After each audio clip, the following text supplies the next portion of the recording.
Hello and welcome to Spirit Touched. We are going to be talking about threads.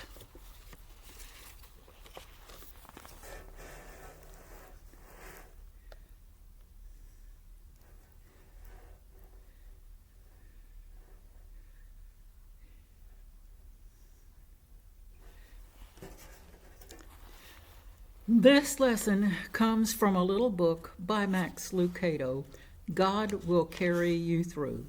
I know it's true because that's what he does for me every day. It's just one of the many things we have to thank him for. Look at how he rescued David from Saul, Isaac from the brink of sacrifice, the Israelis out of the hand of slavery in Egypt, Noah's family from the flood.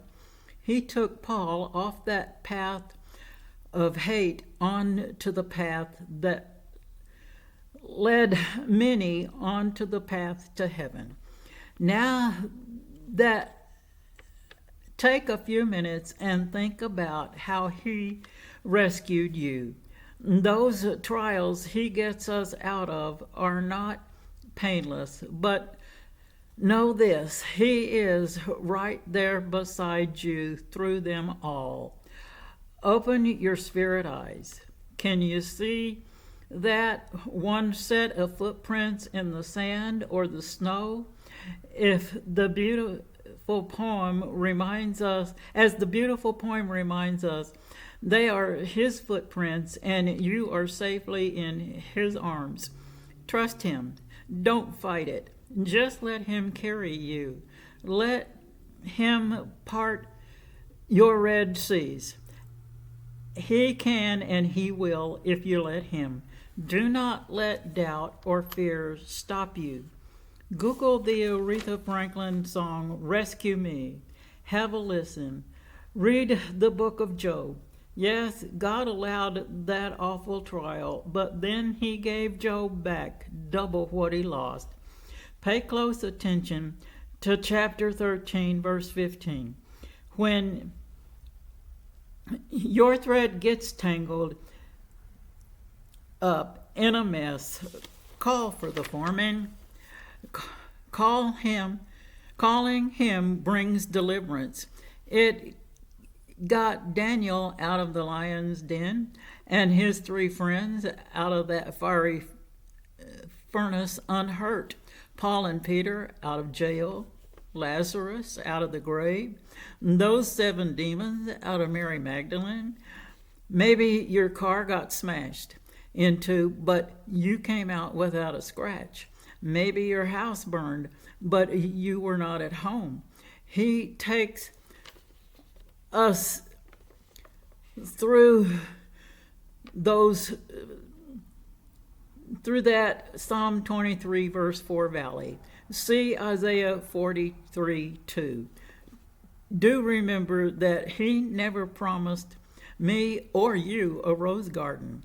Along with the sun, there's got to be a little rain sometimes.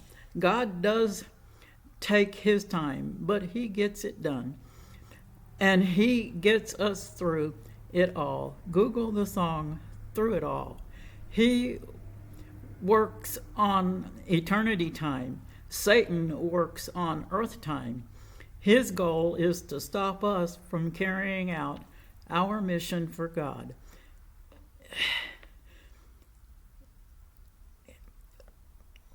He will not win because God trumps evil every time we ask him. Follow the words of 1 Thessalonians 5. In the good times, praise his name. In the bad times, do the same. In everything, give the King of Kings all the thanks. Then check out these verses of David in Psalms 121, 1 through 3, 125, verse 2, 63, verse 7, 124, verse 8, and 138, verse 7. Keep your armor on, according to Ephesians 6. Don't be caught off guard.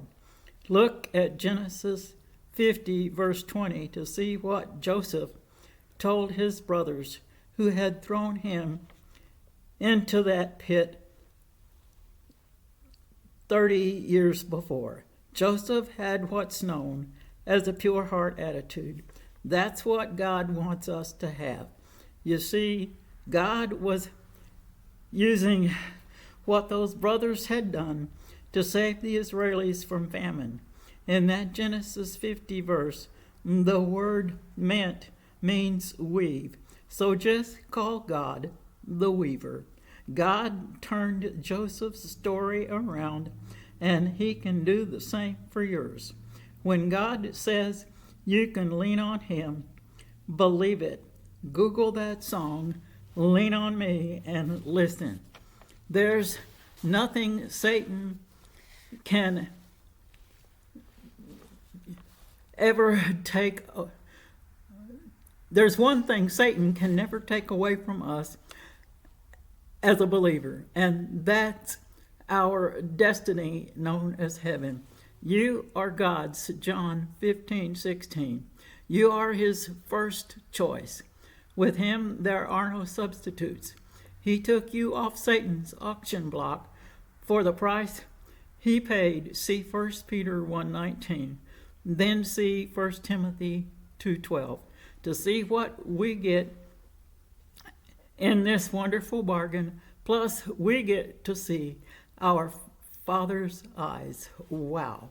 For something beautiful to think about, see Isaiah 49:16 in the NIV, knowing that the words in Part D of verse 23 can be taken to the bank. Life pulls us down. God lifts us up. When God chose you for a mission, it was because he believes in you. He gives you exactly what you need to do the mission. Just remember that verse in Jeremiah 29:11. It was true for you. Hang on to it. It's also true for you. Hang on to it. Here are some beautiful words from the poem of C.S. Lewis. God whispers to us in our pleasures, speaks to us in our conscience, but shouts to us in our pain. Take those words to heart. Let them echo through your soul. Earthly wisdom tells us to dig deeper. Bad idea. Heavenly wisdom tells us to look higher. When you think you have lost everything, you still have God. Genesis 28:15 and Acts 17:27.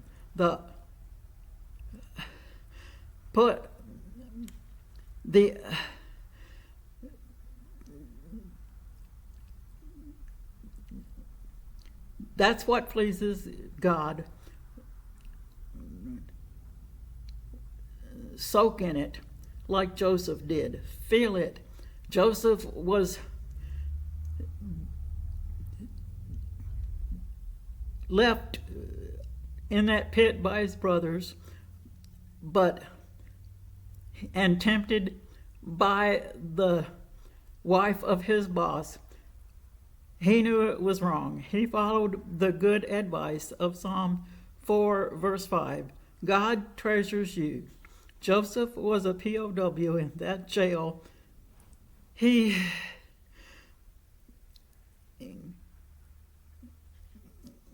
was, when he was prisoner, whose lives were empty. There were prisoners in there whose lives were empty without God. His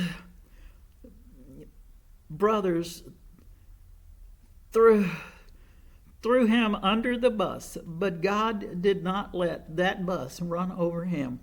He won't let it run over you either, but Satan will. Jeremiah 30:24 in the NIV